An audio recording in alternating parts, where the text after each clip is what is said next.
This morning, can you recycle it or does it belong in the trash? Tia Trudgeon joins us live from the Marquette County Solid Waste Facility to learn what can and cannot go into your curbside recycling bin.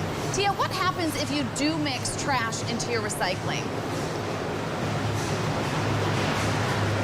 Well, Elizabeth, I showed you that process about 15 minutes ago. You saw the employee manually picking out the trash from that conveyor belt of recyclable materials. Now, between 150 and 200 tons of materials is processed here at Recycle 906 each week, and included in that tonnage is trash. So that those are items that you mistakenly put in your curbside bin. So I'm here with the director of recycling, Josh Wales, to talk about what can and cannot go in your bin.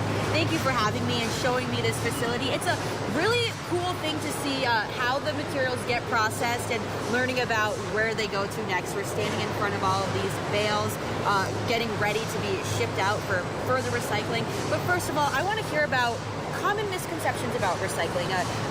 Are there certain items that you find people are putting in their bins time and time again that just should not be in there? Sure. Well, one that we see a lot of is the plastic bags. You have the Walmart bags. Those are actually recyclable, just not here at our facility. You can take them back to Target, Meijer, Walmart. They all have receptacles in the front. Put all of them in there when you're going in shopping, and then they will take them back to their stores and make new bags out of them.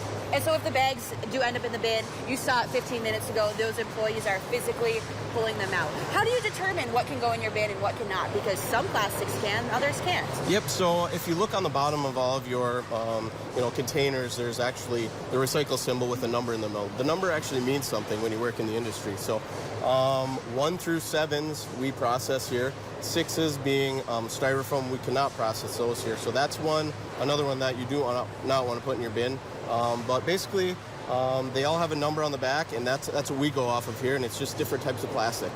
How about hazardous materials? What's the safest practice for people to dispose of hazardous materials? And then what happens when your employees have to come in contact with them? How do they stay safe? So we have protective gloves, we have sleeves, we give them all the PPE that we can find. But if we do come into contact, each employee has a button that they can push on the line, stops the entire machine. We see a lot of needles, a lot of lithium batteries, and when we see those, the whole place shuts down and we have to physically use dustpans, be safe, get them off the line. So it just takes a lot more work, a lot more manual labor for your already hardworking employees. Absolutely, yes. Where can people go to learn more about what can and can't be recycled? We can go to our website at recycle906.com. Awesome. Well, thank you very much for this important conversation. I know a lot of people, they have good intentions by recycling, but they just end up putting the wrong materials in that bin. So this is really important information. And coming up, we will be talking about what happens next after you put your items in the bin, what really happens here at Recycle 906.